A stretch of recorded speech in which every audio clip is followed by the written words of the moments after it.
What is up, Waffle Gang? I do hope you're all well. My name is Mark and today we're covering some r/ entitled Parent. Yes, we are again. And let's just jump straight in to today's stories.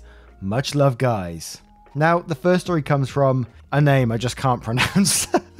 The time a couple of my employees were extremely mad at me for firing a disrespectful garbage waitress just because she has kids. This happened a couple of years ago, but I was randomly thinking about it and thought you guys might get a kick out of the ridiculousness. I had this employee who was in her late 30s or early 40s and was your stereotypical mombi. I'm a good deal younger than her, and at the time I was like 26 or 27. Right away it became clear she had an issue answering to a woman much younger than her. She had talked back a lot and made it clear like she felt like she knew more than me and shouldn't have to listen to me when she disagreed. She would frequently bring up the fact that I had no kids and she had 4 to disregard my management abilities, as if it was in any way relevant. Here's just a couple of anecdotes of what I regularly dealt with from her. We had a problem with employees from being on their phones excessively, her being one of the worst offenders. I did an employee meeting where I reminded everyone they weren't allowed to be on their phones at all, and we would be a lot more strict about that moving forward. She interrupted my speech to say, well, the problem is your generation can't handle being off their phones for more than 2 minutes. I pointed out that she was on her phone all the time too, and her reply was, it's different when I'm on the phone. I'm looking at things for my kids, not trying to hook up on Tinder or play Candy Crush. I told her the reason people were on their phones didn't matter unless it was an actual emergency, and she rolled her eyes. She tried to argue with me about the fact that I would only schedule her during the day and not nights. Nights are more lucrative because customers buy more alcoholic drinks, thus higher tips. I reminded her that when she took the job, she was signing up specifically for day shifts, and most of my waitresses are college students and have class during the day, so there's not any flexibility with their scheduling requirements. She proceeded to yell at me that her desires should trump theirs because she's a mum and needs more money than them, and slammed my office door shut behind her when I wouldn't cave. The final straw was that I heard from one of the waitresses, who I am very close to, about how she would talk about how she didn't respect me as a manager and often brought up my lack of desire for kids. She would also apparently say things like, I'm not going to take orders from someone who hasn't even matured past the I don't want kids phase. Between the constant blatant disrespect and the fact she was barely a passable waitress anyway, I decided to fire her. 2 waitresses confronted me, telling me it was wrong of me to fire her and begged me to give her a job back. They had no defense for her shittiness, only she has 4 kids. If she has 4 kids dependent on her, it's on her that she repeatedly treated her boss like total shit. It's not like I fired her over one incident. There were countless instances of horrid behaviour and blatant disregard for authority that she openly and shamelessly stated was rooted in ageism and my maternal status. So yeah, it's a shame that her kids had to suffer for their mum's behaviour, but that's her responsibility and I have no regrets for throwing out the trash. It always just blows my mind that people can go into jobs and think that they can talk to their bosses this way with not even the slightest ounce of respect and think this will continue on and something won't happen to them. I found the whole thing about using the children as the excuse all the way through. I just think, oh my word, you're definitely getting fired very, very soon. But ISGM says, when I was a manager, I had one employee who was a mum of 2 special needs kids. The coffee shop with a green circle provides amazing benefits, and her husband was a tradesperson who brought in enough to support the family, but the kids' medication was not cheap. She was there to pay for the kids' medication, and that was that. By the God, she was one of the best people I ever worked with. She was there for 20 hours and out the door, but brooked absolutely zero shit from people below or above her. When she left, I was personally and professionally sad. Being a parent doesn't have to turn you into a shithead. And this woman who worked for me was proof. And SM Dev says, I had a male employee tell me that I couldn't discipline him because he had 3 kids and a wife to support. I looked him square in the eye and said, and that is my problem because... crickets. I then said, yours is a situation of your own making, both with your personal choices and the mess you find yourself in with me. Your problem with me is one that I can do something about, but your personal problem is something only you can deal with. And Rainbow Panic Attack says, we had to fire a manager a few weeks back and she had a sob story about how she really needed a job because she was a single mum of 3 kids and how she would do anything to make up for her slip-ups. Her slip-ups being lock in the men's room so our new employee who is trans was forced to use the girls' bathroom, sticking gum in a girl's hair because she didn't want to tie it back, and stealing tips on top of making new rules targeting the girls, which she included our new employee in, again, because she's a girl, not a boy specifically. Thankfully, the owner didn't care about her home life and stuck to the decision. The new manager isn't much better, but she is at least not a bigot and hates everyone equally. Wow. Now I turn this one to you guys. What do you guys make of this situation and what would you do in it? Let me know in the comments below. And our next story comes from trying to get by. Because I didn't want to eat glass flavored sushi. This is a slightly older story, and while I remember a few pretty specific lines that my friend and I still joke about, most of this is generally paraphrased. Back when I was graduating high school, my mum informed me that my graduation gift was going to be a trip to Disney and that my best friend Bella could come too. So keep in mind Bella was 18 and I turned 18 the next month. We spent most of our time in the Epcot showcase, usually Japan. We had the pass to skip around from park to park and opted to eat in Epcot Japan nearly every day. Since we had the meal plan package, we had been given a few snack options to use through the week. Honestly, the food we would eat during the meals was so much food that we never really used any of the snack during the majority of the week. So we hatched a plan for the last week to use the remainder of our snack options on sushi and pastries from Epcot France after we got lunch at our usual spot. We popped into the small eatery in Epcot Japan and picked a table near the front. We had started to eat when entitled Dad, ED, OK-ish wife, OW, and their 2 kids came in and flocked to the table next to us. The kids don't play a huge part, since one was pretty much a toddler in a stroller and the other couldn't have been older than like maybe 5. They sit down and grab a high chair for the toddler. ED then tried to wrestle with this massive mech of a stroller. I think he was trying to fold it down smaller and was getting stressed. So he's fiddling and yanking at random sections of it. Well, his annoyance clearly takes over and jerks what I think was the handle of the stroller. He doesn't quite manage this well and ends up launching his hand back from the momentum. This was enough to punch a hole through the paper lantern light above the table. Now this may have not been a massive problem had there not been a very clear sound of glass shattering. The poor lantern was hanging lopsided from a thread. The family collectively stared at the lantern for a few moments before they quickly packed up their kids and moved to a table on the other side of the small eatery. Bella and I sat there in disbelief, staring at the light fixture that looked like it would fall over at any second. We thought over telling someone, thinking maybe the family would do it, but once they hunkered down to eat, we lost all faith in that. The tables were close enough at this time that if it fell, it would either come down directly on us, or if we were lucky, fall to the other side of the table. Either way, it would be a glass mess that someone would have to clean up. A lady working there walked by us and we briefly stopped her, quietly pointing to the lantern, saying we saw someone accidentally break it. I specifically did not point the family out. She looked stunned, thanked us, shuffled away, sat one of those wet floor signs on the table to have people avoid sitting there, and we saw her start a conversation with someone on the other side of the food service counter. We felt good about that, went back to eating, and everything was great. Only no, not really. This story wouldn't be here if that's how it went. Lol. I see Bella make a confused face while looking at something behind me, so I look behind me only to be looking up at Edie from my seat. Edie said, "Why in the world do you think that was your business?" Bella and I just stared at him confused for a moment, neither of us really sure what to say to a complete stranger. This is when he decided to pronounce it out, word by word, like we're stupid. "Why in the world do you think that was your business?"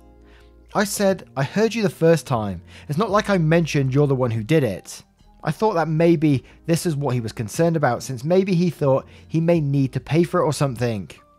He then said, "That's not what I asked you. Why in the world do you think that was your business?" I looked around confused. I didn't want it to fall on someone. "Still not what I asked. How was this your business?" I was a bit confused how that didn't answer his question, and we just had a few seconds staring competition before it dawned on me that he was just crazy. I said, because I didn't want to eat glass flavored sushi." He said, "You should have just ignored it. It wasn't your problem." At this point, I was over being yelled at by some dude I didn't know with a weird need to act like he's my dad. I said, I know you think you can say whatever you want to us because you're 1,000 years old and think you own everyone younger than you, but man, you broke it and ran away. The only person you should be mad at is yourself because you can't use your adult words to talk to a server about something you broke, and instead you need to yell at someone less than half your age to feel like you control the situation. Super paraphrased here, but I did hit on these points to some degree. I just don't remember the exact words. I could tell he was winding up to yell back when OW stepped in, calling him back to the table. He turned around to argue with her, and at this point we decided to just yeet out. No management or police, but yikes, that was a weird moment. All good though, we ate so much sushi and pastries that night we couldn't manage dinner later. And our next story comes from EA Pence. EM let EK run around while I'm scaffolding, hanging $40k worth of wallpaper in their $3.5 million mansion. So my girlfriend and I have a high-end wallpaper business where we hang in the craziest houses in my city. NFL, NBA legends, those types of places. They have all been so nice and respectful. I mean, you hired me to do what only I can do. It's the everyday people with a ton of money that seem to be the most entitled. Hanging Philip Jeffries in a 9,900 square foot place and on scaffolding, hanging a ceiling while your EK runs around like a maniac isn't ideal for either myself or your kid. I have blades in my hand that sometimes drop, as well as other materials that could injure him or make him sick if consumed. I've consistently mentioned this to her, but falls on deaf ears, so I call my girlfriend, the OG hanger that recruited me, and she shows up immediately because she especially has no tolerance for this shit and acts as though she came to assist me. 20 minutes in and she mentions to EM that he can't continue this as it's endangering everyone, and EM just brushes it off 2 times. My girlfriend gets down and starts packing her tools. She tells EM she won't continue working and endangering us. EM says he has 40k worth of paper, and my girl looks at her and says she better start hanging. Was it a good job? Yes, but we are booked months out, so it won't hurt us. Self-respect is more important than money will ever be. Girl, bye. Edit, I post on Reddit but never had a response like this. Thanks guys. I just quit my job as a speech therapist 4 weeks ago to start this crazy endeavour, and it has really paid off. I know this amount of upvotes isn't a lot to many, but it's the busiest post I've ever had. Stay tuned, I'm sure I'll have more. And we'll just skip to edit 4 because that's the only one relevant. By girlfriend, I mean girlfriend as friend. I don't want some of you to think she's my girlfriend as in romance. Sorry if that was confusing. And I think OP was absolutely right, or the business owner was right in this situation, is that you can't work around that. If something was to fall, hit the child, who do you think's getting sued? It's not going to be the parents, is it? It's going to be the company doing the work there. And you don't want that on your plate. Absolutely not. So you are totally right to do that, in my opinion. And our next story is called Entitled Mum Demands I Give Her My Driveway. This just happened. I was having a great morning with my wife and kids when my neighbour texted me.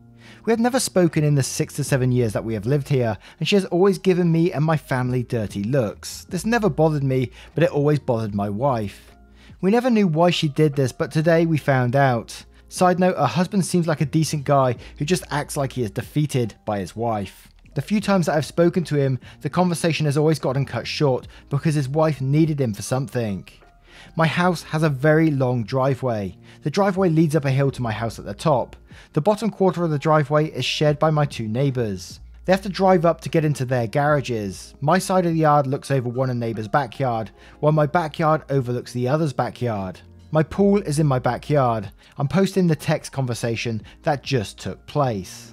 And there was a text from the neighbours which said, "Hi OP, this is such and such, your neighbour. I'm putting an in-ground pool in my backyard and I had some paperwork drawn up for you to sign. Can you stop by my place tonight at 8 PM? Hello, I'm a busy woman and I need to know that you are coming tonight." To which OP replied, "Who is this?" "I told you, your neighbour. I just need you to stop by to sign the paperwork. It should take less than a minute." OP replies again saying, "What paperwork? What are you talking about?"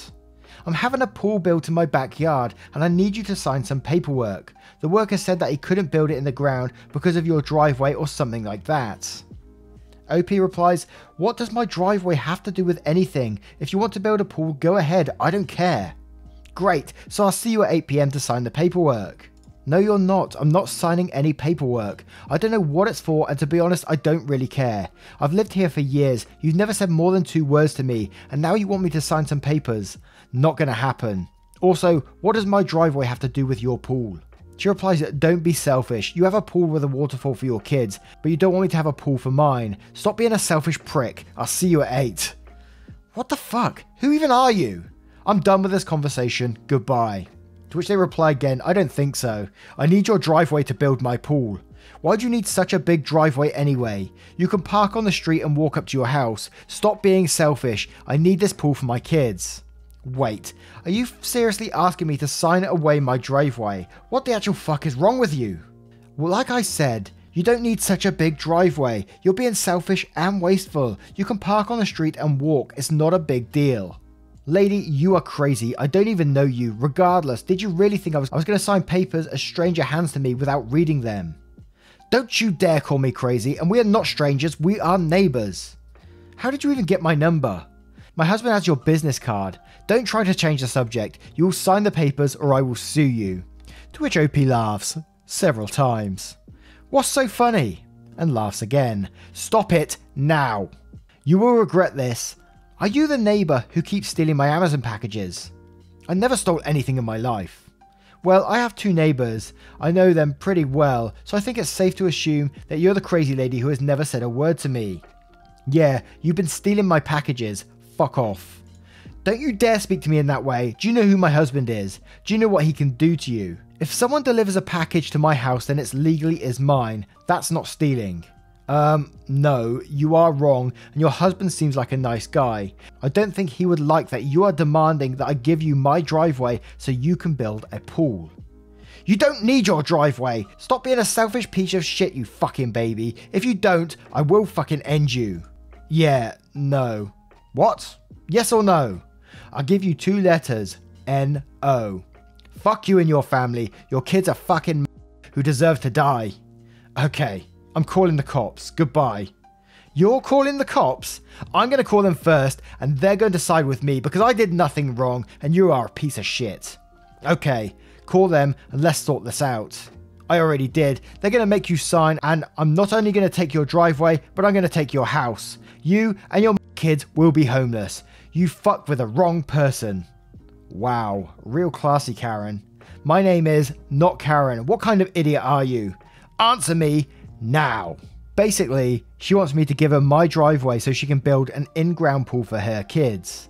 Her kids are a nightmare and she has never controlled them. She just lets them run around and do whatever they want all day. I still don't fully understand why she needs the rights to my driveway to do that, but she did not like being told no. If I'm being honest, I did get angry and a little immature during the conversation, but I felt it was warranted for the situation. She thought that threatening and making racist comments about my kids would be the best way to get me to do what she wants. My kids are half Korean, half European. Update, thanks so much for the award guys. So I went out with my family earlier today, and when we got home, she had blocked off our driveway with traffic cones. I moved them to block her garage and texted her to let her know. Here's the conversation. Hey, I moved your cones, they're in front of your garage, also stay away from my family. Those cones are my property. I have you on video touching my property now. If you don't sign, I will take it to the police tonight. Oh no, please don't. I will, I swear I will. Oh no. Just give me the driveway and I will let you keep your house. To which he repeats, oh no, a couple more times. That's a fair deal, I suggest you take it. Wow, you are so generous. If that is sarcasm, you better stop now. I'm asking you to sign as a courtesy. I can just take the driveway if I wanted to. I don't care. Stay away from my family and my property. The driveway is now mine. If you park on my driveway, you will be towed. It's almost 8:30. Where are you? What makes you think I'm just going to give you my driveway? I know that the city took some of your property a few years ago. There's no reason you can't do the same for me. That was a tiny part of my side yard, not my driveway. You know I spoke to such and such about you today. How's your boyfriend? I told my other neighbour about what happened, and he said that he heard about her sneaking around on her husband. I was angry, got a little petty and brought it up. I'm still waiting for a response. Update 2. So she never responded to my last text, but she called me a few times today. I was at work, so I didn't answer. She left me such a lovely voicemail, lol. I had to trim it, but my name is still in there, and I don't feel like retrimming and re-uploading. It's been a long day. And here's the voicemail. I'm calling you one last time to confirm with you that I'm doing the construction on my pool, and it will begin on March 1st with or without your signature. It would be better off for everybody if you did sign, so I'm giving you one last chance, and I will be home after 7 p.m. tonight. Do it. She says that she's going to build her pool with or without my signature, and that I should sign. In the end, she says to do the right thing and calls me a bitch, but I wasn't sure how appropriate that is for SoundCloud, so I edited it out. You guys all have some great advice on how to handle this situation, but I haven't decided what to do yet. I don't want to escalate too much because my family has to live right near her. I also feel like I can't do nothing because it will only get worse. I will let you guys know once I decide how to handle this. It's just one of those crazy entitled parent stories. Whenever I come on here, I'm like, oh my word, you for real? Is this real? And it's just madness, isn't it? But I always find it interesting, especially when there's text and voice stuff involved as well. So I thought I'd read it anyway. And there is an update to this as well, which we're going to cover right now. So now we'll move over to the update. So update entitled Mum Demands I Give Her My Driveway. A lot of people have been asking me for an update, and I don't think it's realistic to answer all your messages individually, so here it goes. I honestly didn't take my neighbour seriously, and that was a mistake. I stayed home from work on 1st and the 3rd to make sure that my neighbour didn't try anything. The day was completely normal, so I went to work the next day. When I was pulling down my driveway, there were trucks from a pool company on the street in front of her house. I immediately regretted not taking this situation seriously, but I had to go to work, so I left and called my wife asking her to keep an eye out. About 2 hours later, my wife called telling me that the trucks had pulled onto our driveway and a few guys had started removing the hedges that line my driveway. To give you guys an idea of what my driveway looks like, there are hedges that line the driveway all the way up to my house, which then branch out to the right and left, although they aren't the only thing that's separating my property from my neighbours. In my previous post, I mentioned that my house is on a hill. My neighbours' houses are lower than mine, so their backyards are lower than mine. If you were to stand on my driveway looking at my neighbour's backyard, you'd be looking at a 4 to 5 foot drop. The guys were removing the hedges for easier access to my neighbour's backyard. I immediately left work and headed home. When I got there, I explained to the contractors that I had not given permission to alter my property in any way. They told me to call their office, which I did. Unfortunately, my neighbour came outside while I was on the phone with them, screaming at the guys to continue what they were doing, telling them that she owned my driveway. She started screaming in my face, telling me that I was a scumbag, that her kids needed an in-ground pool. Why should my kids have a nice pool and not her kids? Nothing she said made any real sense. I didn't really know what to say, so I just kind of stared at her for a while she was screaming at me. I was still on hold with the pool company anyway. She then told me that my wife's sister had told her it was okay for her to cut down my hedges, and that was all the permission she needed. My wife is one of 5 siblings, 3 girls and 2 boys. I'm really close with her brothers, but not with her sisters. They've always been weird to me.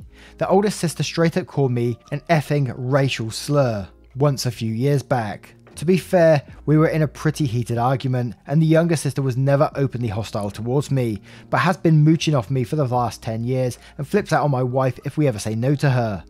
I really didn't know what to say to my neighbour at this point, so I just walked up to my house to speak to my wife. After my wife spoke to her sisters, we found out that my sister-in-law, younger, has been speaking to my neighbour for the last year. She claims that she mentioned to her how the city used eminent domain to take some of my property a few years back, but nothing more than that. I guess my neighbour thought this meant that anyone could take my property. Still not following the logic here. So yeah, this situation is completely bonkers. I'm putting a fence around my property now, which I really don't want to do. The pool guys assured me that they wouldn't be returning, but my neighbour is absolutely crazy and I'm wondering what she has planned next. My wife and I were talking about moving across the country to get away from her sisters, but we didn't want to leave my mum and my brother. My kids love them. I guess my neighbour made our minds up for us, so we will be moving away ASAP. If anything else happens, I'll keep you guys updated when I find some time. Edit, the general consensus seems to be that I should speak to a lawyer and the police. I'm taking the day off to speak to a lawyer tomorrow. Also, a lot of comments about what is going to happen when I sell the house. I'm going to speak to my wife about it when I get home tonight, but I don't think I'm going to sell the house. Hopefully I can put this house up for rent. Edit 2, I met with a lawyer this morning. She spoke a lot, but it doesn't seem like there's much she can do. I did call the police though. When I got home earlier today, the glass on my front door was cracked and one of my basement windows was shattered. I checked my cameras and my neighbour was knocking on my door for a few minutes before kicking my front door repeatedly. After she cracked the glass, she walked around the back of the house and kicked in my basement window before running away. I called the police and they were here in less than 5 minutes. I gave them the footage and they went to knock on her door. I was told that I would be able to get a restraining order. I'll post an update when I find out what's going to happen to her. We're still going to move, but we are most likely going to sell the house. My wife just wants to forget this place exists and I don't disagree. Wow, what an absolute crazy situation. It's just like, and it's like I said before, whenever we come on to Entitled Parents, it's always like, it's another level of craziness. You know, when we cover Am I the Arsehole, it's always crazy over there as well. But Entitled Parents is just like a different scale sometimes. You just think, holy hell. I don't doubt there's people just like this out there. And that's why I love to occasionally dabble into different subreddits to find out what's going on. It's always a bit of an eye-opener, you know. But what do you guys think of this story? Should he hand over his drive? Let me know in the comments below. Once again, guys, thank you for being here today. I hope you did enjoy today's stories. And if you did, you know what to do. Hit that like, that subscribe, and maybe that notification bell too. You can join the channel also by clicking that join button down below for YouTube membership, or clicking the link in the description for Patreon and joining up there. It is super helpful to this channel and I cannot express that enough. And just a huge thank you for our current members as well for the support you give to the channel. It means the absolute world. And I will see you in the next one. Take care, guys. Much love.